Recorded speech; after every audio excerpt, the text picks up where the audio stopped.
Paniniwala ako sa buhay, maging masaya ka. Maging masaya ka lang at lahat susunod.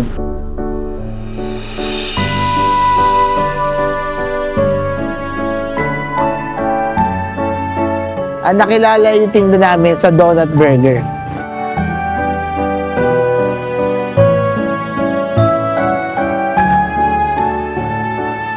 Yung burger namin is 100% pure beef and 100% pure love.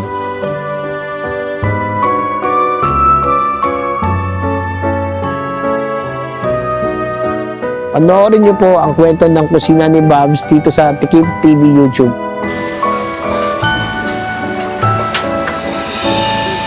At ito ang aming kwento.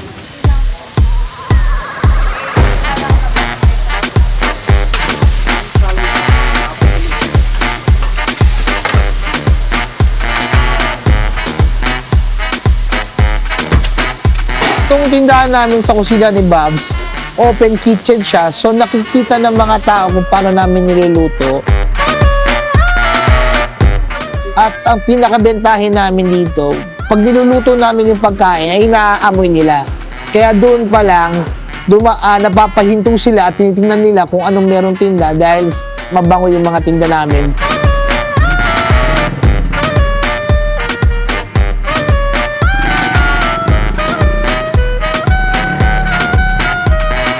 May mga customer din kami na nabalitaan nila sa kaibigan nila at sinabihan sila na pumunta dito sa amin para itry nila personal yung pagkain namin. Sobrang juicy ng patty nila. Quality yung pagkakaluto nito. Saka malasa yung patty kasi sariling gawa nila eh. Yung presyuhan po namin dito is from 70 to 149 pesos. Budget friendly siya. Dumadaan ako rito, nakatang ako, parang ang sarap kasi. Well, sobrang sarap talaga at saka babalik-balikan talaga. Diba, parang sa akin sila yung number 1 talaga. 10 out of 10.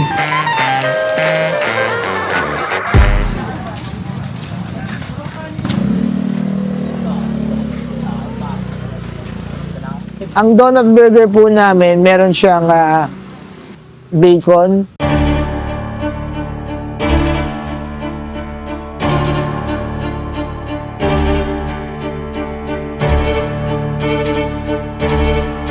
cheese, beef patty, bacon, cheese sauce, at ginagamit namin is glazed donut para sa tinapay. Yung savory nung beef patty namin, nako-complement niya yung bacon, yung alat ng bacon, yung cheese, tsaka yung sweetness nung donut.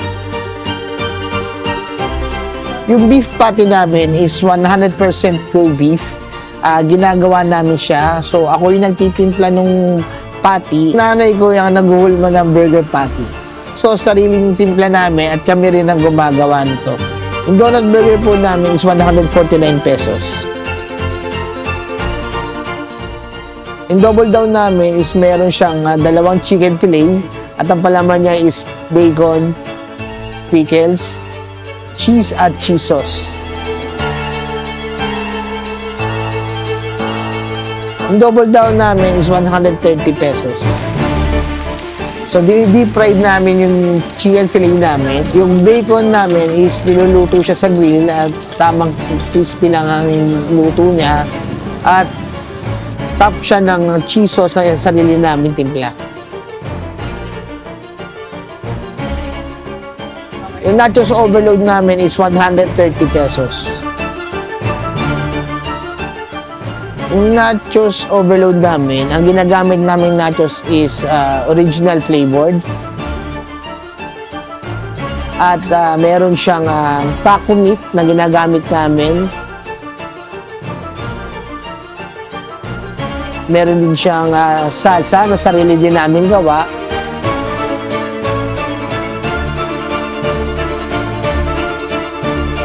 At meron din siyang cheese sauce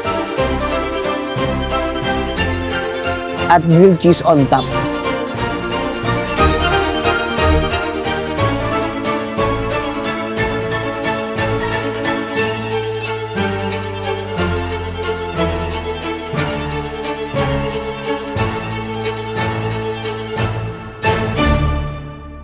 Ako si John Jacob David, 42 years old, ang may-ari ng kusina ni Bob's. Natagpuan niyo po yung tindahan namin sa Wagas Street, corner Paderada, sa tapat ng Wagas Court, Tondo, Manila.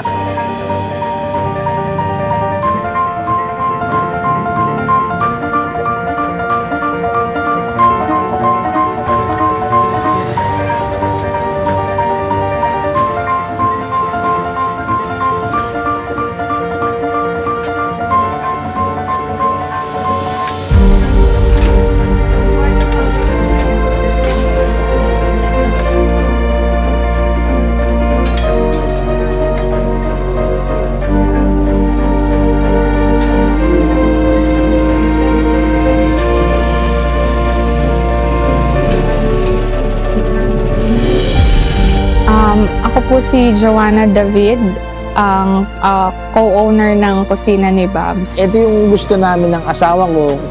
Pinag-isa namin lahat ng mga pagkain na nagugustuhan namin. Partner ko po yung asawa ko, si Kuya Bobs. At ginawa namin ng sariling version at nilagay namin dito sa tindahan ng kusina ni Bob's. Maliban po sa donut burger, meron din po kami ibang variants ng burger. Meron din po kami quarter pounder and chicken burgers. Hindi lang po donut burger ang meron kami. Meron din po kami mga rice meals, fries, and may mga combo meals din kami dito para sa mga gustong bumili.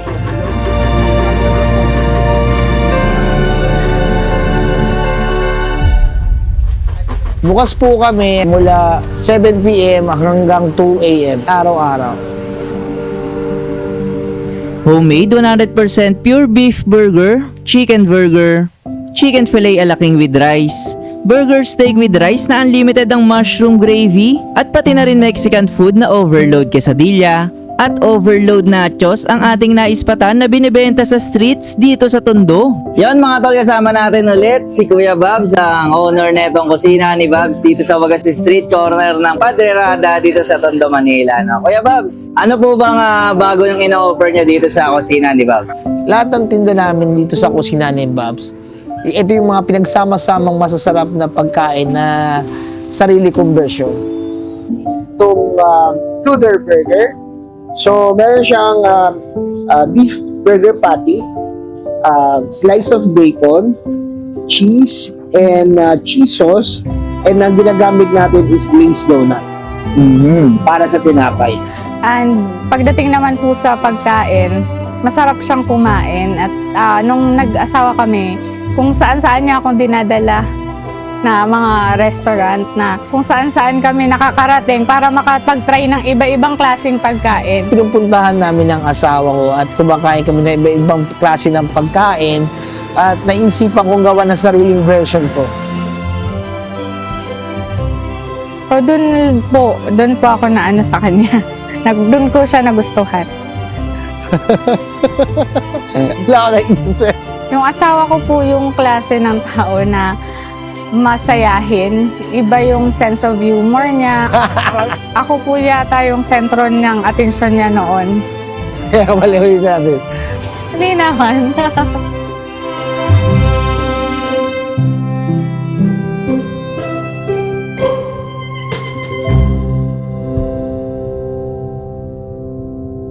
Dumating kami sa punto na nawalan na kami ng pera.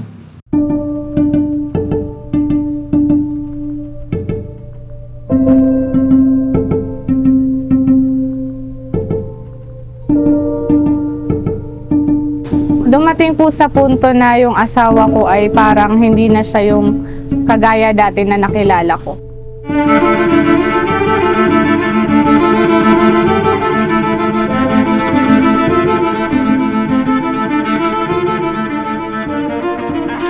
Lahat ng gusto kong gawin, lahat ng desisyon ko, hindi siya pumapayag. Kung dati ako yung lagi niya napapansin, ngayon parang dumating sa point na binabaliwala niya na ako.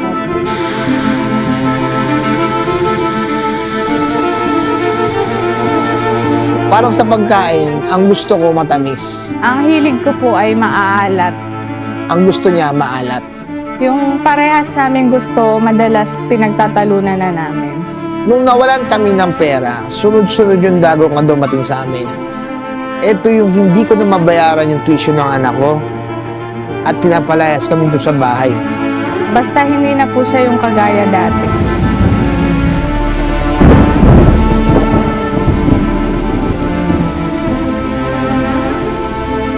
Kinokontra niya ako at ang nasusunod, yung gusto niya mangyari.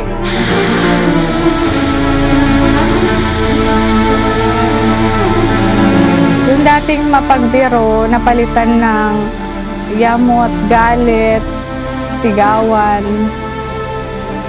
laging mainit yung ulo.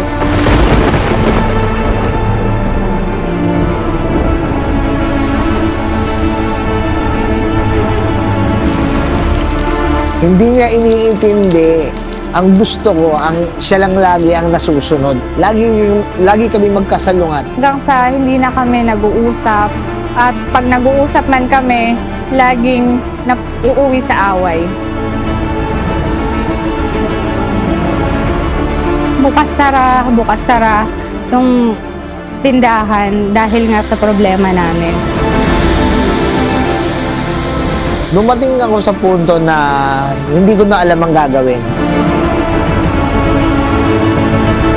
Naisip ko na rin po na hiwalayan ko na kaya siya.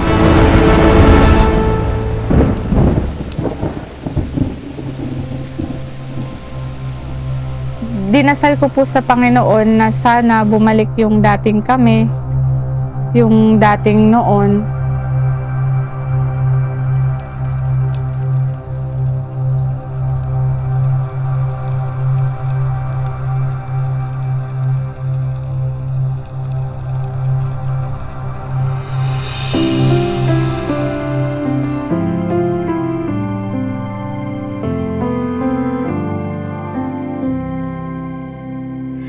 I fell in love with a boy in his 20s. They said we were young, they might have been right.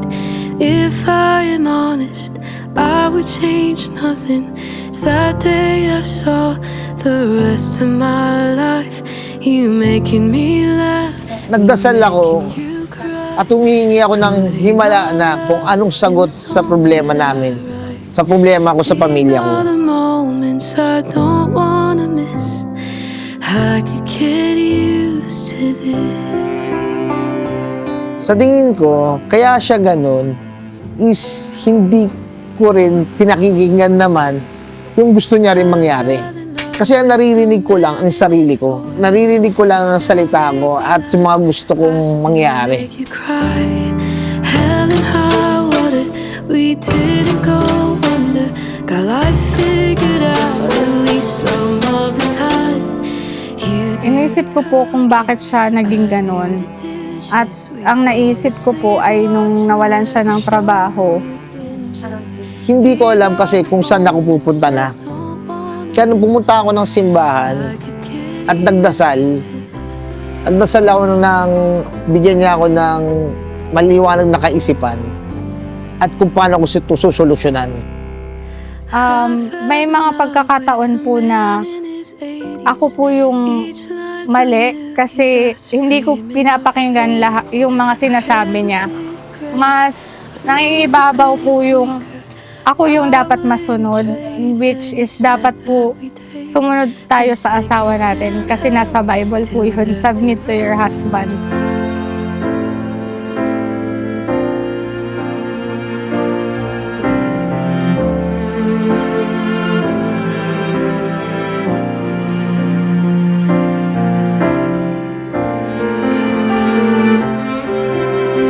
Nagtatrabaho pa po ako sa umaga.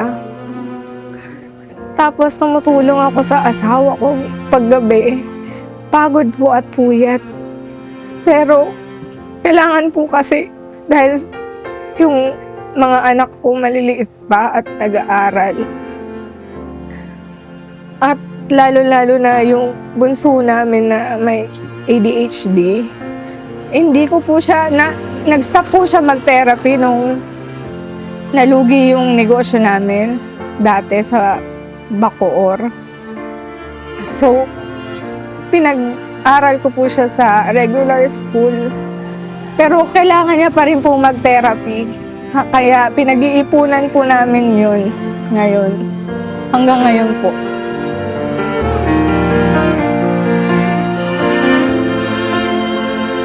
Yung pagod po, baliwala eh. Pagka nakikita mo yung mga anak mo.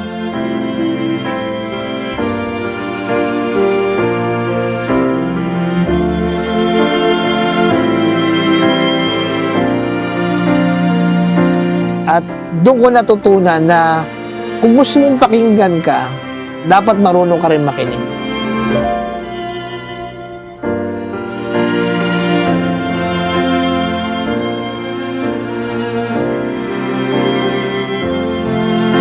Nag-usap kami ng asawa ko noon at sinabi niya na kausapin ko yung nanay ko kung pwede kaming bumalik sa Tondo para magnegosyo at magsimula muli. I fell in love with a man in his Nung nasimulan po namin tong negosyo na kusina ni Babs, dito po na nung balik yung dating kami. Mahalaga pala na balikan mo kung paano kayo nagsimula at kung ano kayo dati. step that we take through sickness and health till death do us part. Forever seems like a great place to Nung nagsimula kami dito, kaming dalawa lang ng asawa ko. Kaya nung kaming dalawa ng asawa ko na nagtitinda na dito, doon ko na realize at maramdaman na masarap pala pag kayong dalawang mag-asawa nagtutulungan sa isang gusto nilang mangyari at sa mga desisyon na kailangan namin pagtibayin para sa aming mga anak.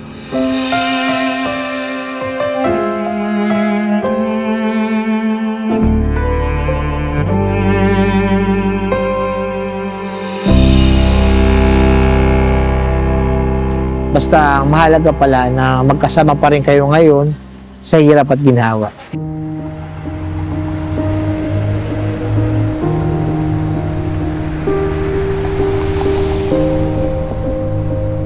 Hindi pala mahalaga yung kung sino yung tama. Ang importante pala ay pakinggan nyo ang isa't isa at magkaroon kayo ng pagkakaintindihan. Mag-meet kayo sa gitna.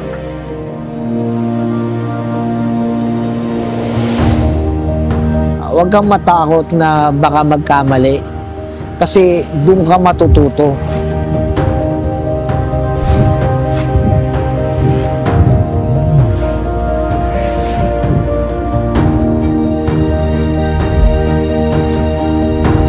So, unti-unti po kami nabibless na nakakapagbayad na po kami ng mga utang namin, mga tuition ng mga bata at nakakapag-provide na din po kami sa mga bata sa mga needs nila.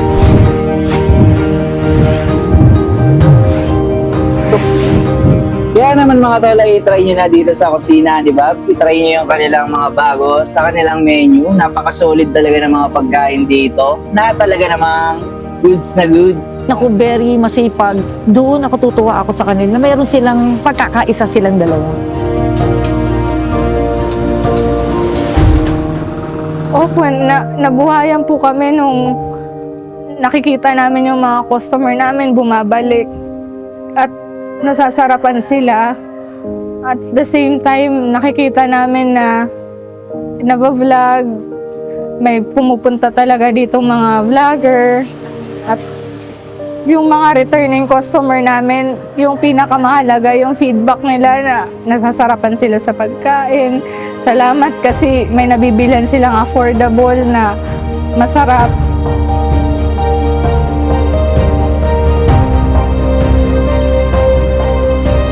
Malaking tulong po talaga yung nagkaunawaan kaming mag-asawa dahil nung nag-usap kami, mas patuloy na lumago yung negosyo.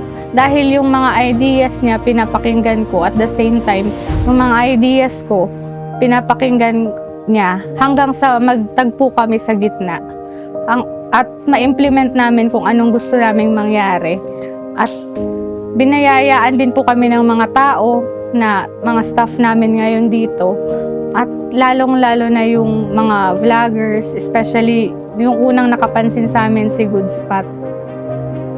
Hanggang sa nagtuloy-tuloy na po yung dami ng customers namin at yung especially po yung mga returning customers namin na hanggang ngayon simula nung umpisa na nagsimula kami dito hanggang ngayon bumibili pa rin.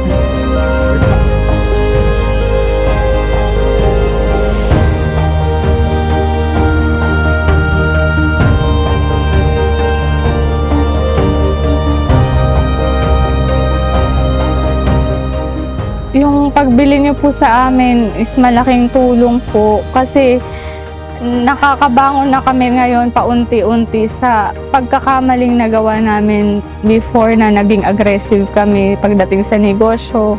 Ngayon, sobrang humbling experience po ito sa amin na magsimula ulit at unti-unting tumayo at bumangon.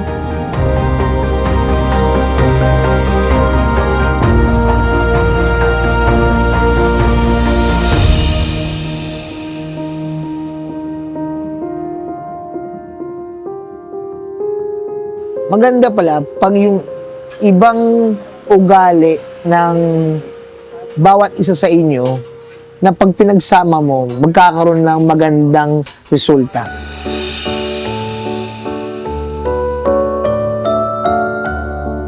Parang donut burger. Parang ako na mahilig sa matamis at siya yung mahilig sa maalat. Na pag pinagsama mo pala, perfect combination pala. I mean, mangyayaring magandang resulta at kakaiba.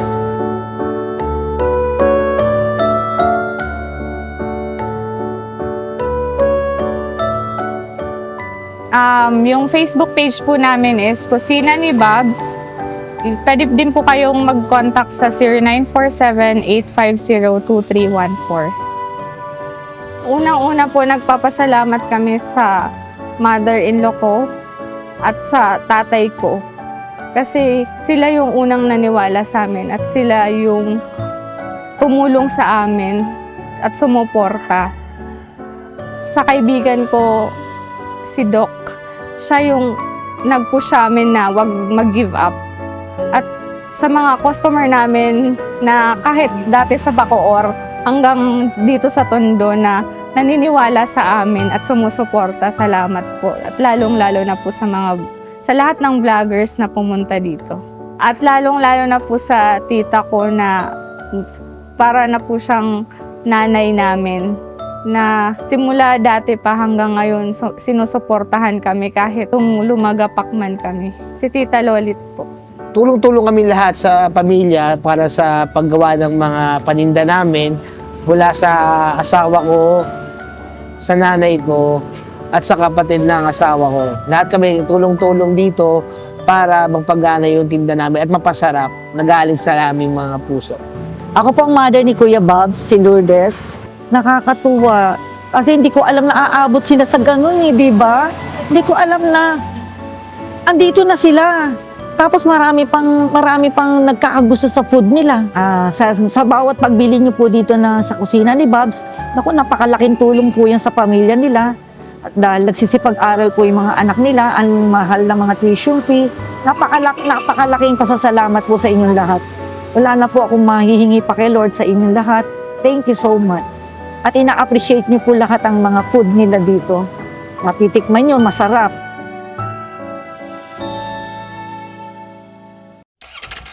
Siguro kung di ko panahon noon,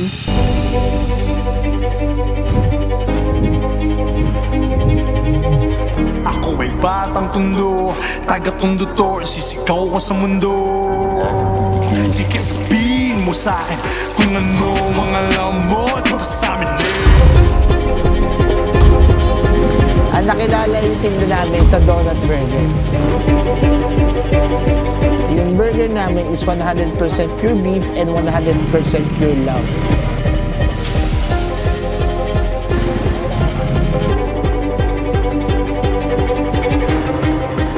baka ngayon ako naman.